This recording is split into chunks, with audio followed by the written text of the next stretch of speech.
Здравствуйте, дорогие подписчики и зрители моего канала.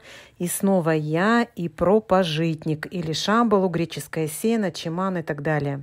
Несколько названий. Как я уже говорила в предыдущем видео, что чай помогает при кашле.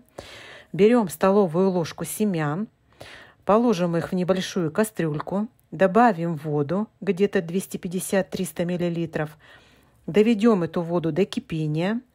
Потушим семена где-то минут 5-6 на медленном огне. Затем процедим через сито. Семена можно также съесть, не хотите, можно выбросить, но повторно заваривать нельзя. Можно добавить мед, сахар, молоко, но и без добавок чай очень с благородным вкусом. Спасибо вам большое за просмотр. Подписывайтесь на мой канал.